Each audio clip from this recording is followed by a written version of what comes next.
In this video, I'm going to be talking about German volume training and other high volume training programs. Are they going to be the best things to get you to gain size and to put on muscle, or are they going to be worthless? So, a lot of rugby players do get put on German volume training at some stage. The S&C will be like, yep, we've got to put them through this hard work. That's going to help them gain size, and that's going to build the armor, people will say, to help them out in the field. So, German volume training and other high volume training programs. So I'm talking anything that's like you're doing 2 sessions a day, or even you're training 5 to 7 days a week, doing your bro splits. They're pretty common. But are they really going to build you the most muscle naturally? So German volume training is generally, let's go bigger, 10 sets of 10. Okay, so 10 sets, 10 reps, which is obviously 100 reps in the session. Okay, which is a lot of reps, okay? And I remember the first time I did German volume training, I think we did it with a bench press and a chin-up or a row, and this was years and years ago, and we did a back squat and a hamstring curl, like a lying leg curl. And, that was a big thing, especially with Charles Poliquin. He's like, that was a great way to build muscle mass.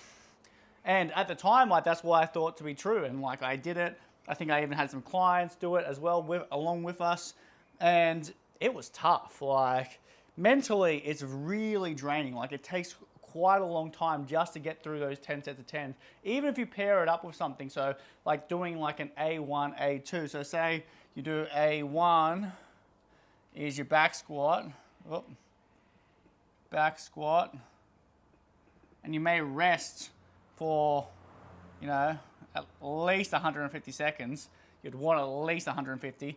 That's not going to be, great either. And then you might do an A2, leg curl. I saw someone doing a RDL with a back squat. And if you know anything about back squats and RDLs, is that when you get to being really strong, it's adductor magnus, which is going to be the most trained muscle. Okay, so glutes, yes, are going to be trained, but adductor magnus is going to take over, and that goes with an RDL, which is a Romanian deadlift as well. As soon as you get really, really strong, you're not going to be getting those hamstrings recruitment that you want. It's not going to be your hamstrings getting stronger anymore. It's going to be more other muscles, and adductor magnus is going to be a big one, which is on the insides of your legs, because they're going to have the best leverage. And at the end of the day, the muscle with the best leverage is the one that's going to be growing. And this is why exercise selection is really important. Anyway, let's get back to 10 sets of 10. If we just think about muscles, okay, to grow a muscle, we need to think at a fiber level. Okay, so because that's what's going to happen. So when you're a beginner athlete and a rugby player, whatever it may be, you haven't worked out before, you haven't actually tapped into any of your motor units or your muscle fibers. Okay, so you're still in those low threshold motor units, and they're the ones that are just getting you around day to day. So walking around, picking up things, they are the muscles that are working. As soon as you work out, you lift up something and you do it continuously. So this is where we have our beginners, right? And beginners will grow, they'll gain muscle, and they will get stronger from doing just about anything. And that is because they haven't tapped into that next tier of muscle tissue yet, okay? Of those faster twitch muscle fibers until we get to right to the top, which is the fastest twitch muscle fibers, which your body will not use, okay, until it really has to. And so as a beginner, you actually will just grow from doing anything. So anything that you go into the gym, if you do it at least once a week and you go and lift any sort of weights, whatever it may be, I guarantee you will have growth, okay? And you'll be like, oh yeah, I'm getting bigger. And this is where we sort of get this beginner's trap, is usually beginners will come in and they'll go balls to the wall, trying to do the hardest program straight away, and they'll be like, oh, I've got to keep doing this.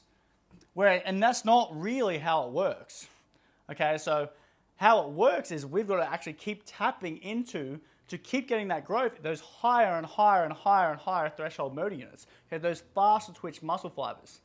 Now, muscle growth only happens when you involuntarily slow down. So say you're doing a bench press, okay? Everyone knows bench press, you're pressing up, and it's that moment where you're pressing as hard as you possibly can, but it's going really slowly. That is the moment where you're actually going to causing growth, when you involuntarily cannot press anymore, right? Or lift anymore, and it's slowing it down. Now, if you're doing 10 sets of 10, if you get to that state on the very first set, I guarantee you are not going to get 10 sets. You are not even going to get close to 10 sets, all right? Because you're just going to issue gas out, all right? By the time you get to your third set, you're probably going to be down to about 5 reps of that weight, if that. And so this is why I'm going to start picking apart this 10 by 10, because it just doesn't make sense, even especially for advanced people.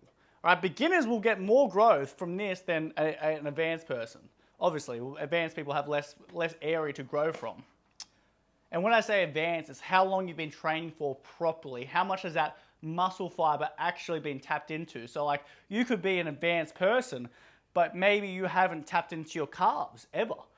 And then as soon as you start tapping into them, they're like a beginner muscle fiber, okay? And you have heaps of room for growth there.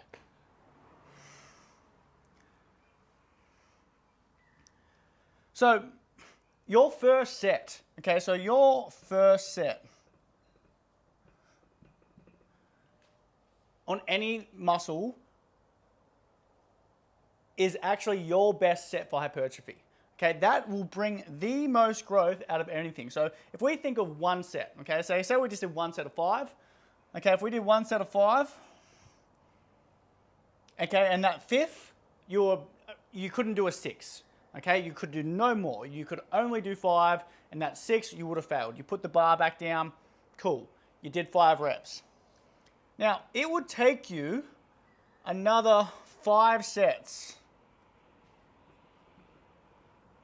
to get 2 units of hypertrophy, okay? So like, if one set is 1 unit of hypertrophy, to get to 2 units, it would take you another 5 sets. So 6 sets total to be, or 5 more sets to double that first set, okay, with that same load. And so this is where you need to start thinking about, okay, so as soon as you've tapped into that one muscle fiber for that session, it's going to take you another 5 more sets to actually double the amount of hypertrophy stimulus, all right, than that first set. But with those extra 4 sets, or 5 sets, sorry, you are going to then create more fatigue for the following day, following 2 days. Okay, so this is where you need to start understanding how many sets you actually need to get the most growth. So this is where you got to go, okay, when am I next training? Because to be able to stimulate those higher threshold motor units that I've been talking about, and to be able to keep tapping in higher and higher, you can't be fatigued. So fatigue is when the nervous system cannot fire up the muscle fibers. It's not something you feel, and people be like, oh, I feel fine. I can go into the gym, I can start lifting, and I feel fine. Feeling fine and being able to do your best 5 reps of a weight are completely different things. Completely different things. So say like your best 5RM is 100 kilos, then the next day, say you do that on the Monday, and then you go back on Tuesday and try and do it. If you've got a lot of fatigue hanging around, I guarantee you're not getting 5 reps of 100 again. Okay, you will actually do less, and because you've done less, right, you haven't tapped into those same level of motor units. So what we really want to be able to do is be like, okay, how long is it going to take until I can do 101 for those 5 reps? Okay, because I should have got some sort of stimulus from that and some sort of growth. So how long is it till I can do that again? I've gotten off track. This is what I tend to do. I tend to go on my rants. And I had a whole bunch of people being like, yeah, go on your rants. Great. Now I've gone off topic. Okay, So I'm trying to give you a big background here of why 10 sets of 10 don't make sense.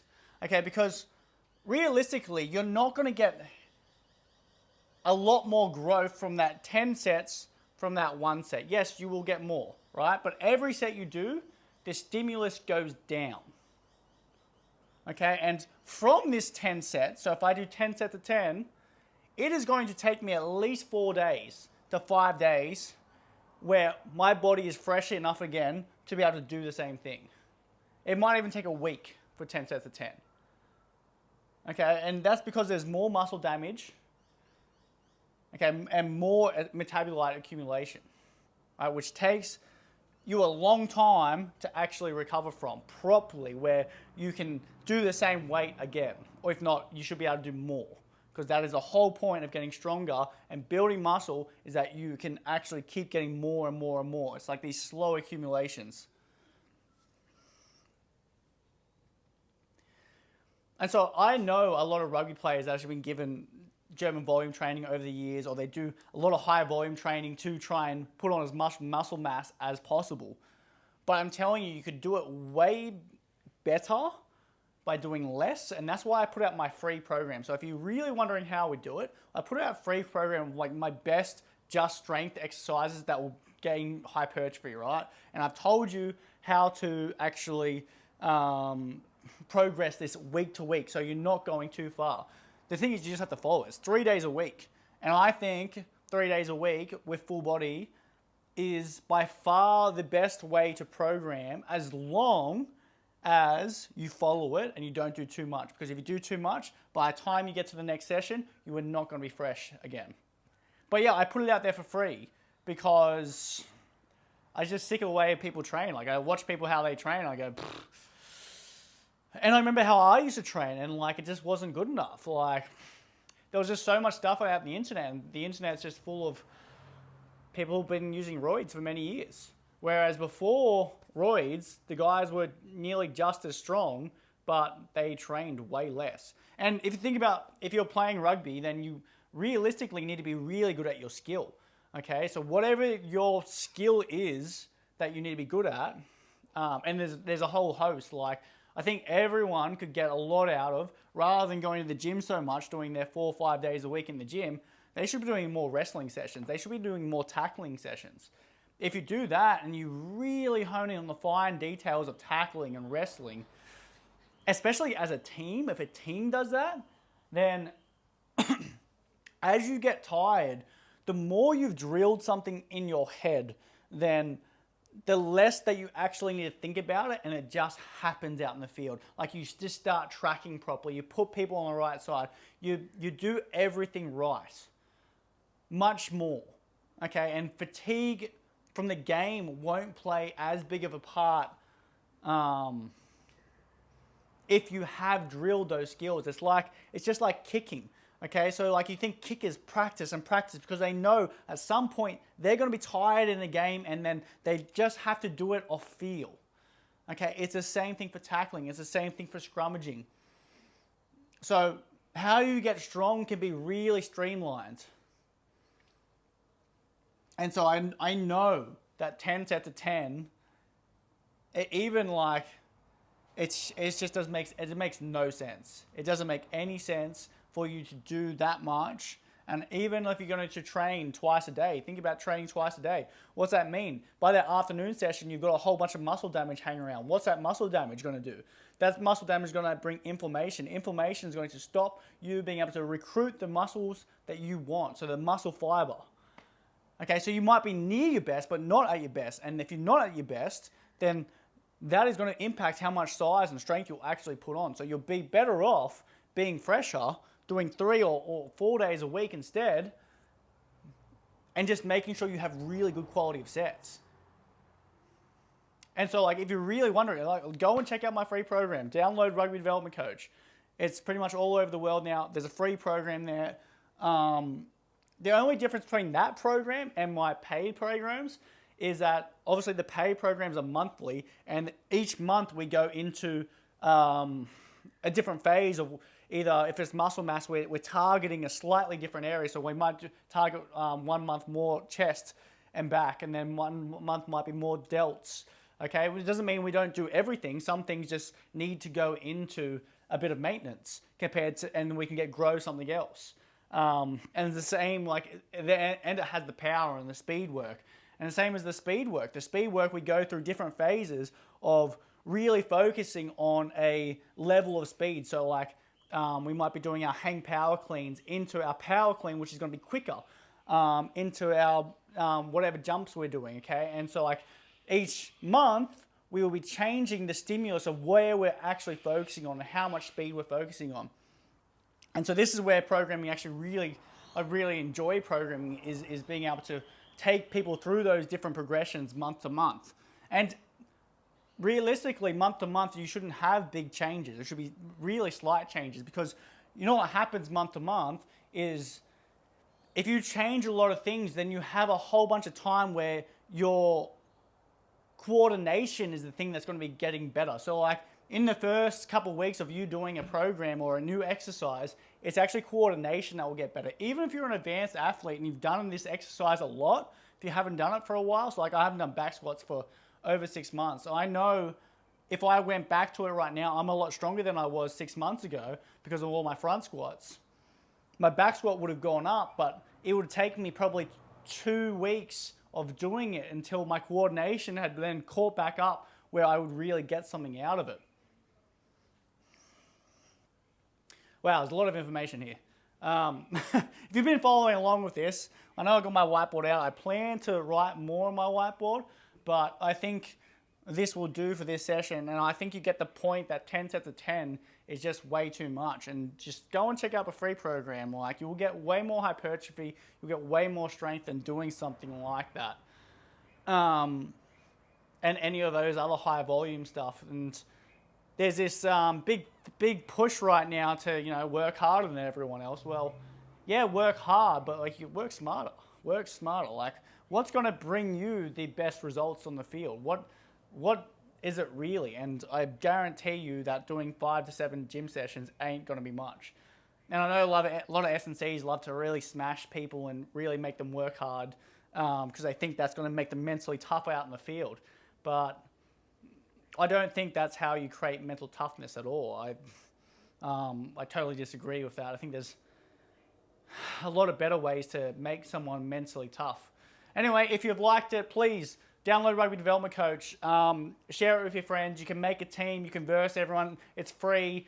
You only pay for our programs if you want to jump on my actual pay programs. There's heaps there. There's stuff for kids. There's stuff for if you're a semi-professional, professional. If you want me to write you something personally, if you've got injuries and stuff, make sure you message me on Instagram, stuff like that. Make sure you like and subscribe to our channel too.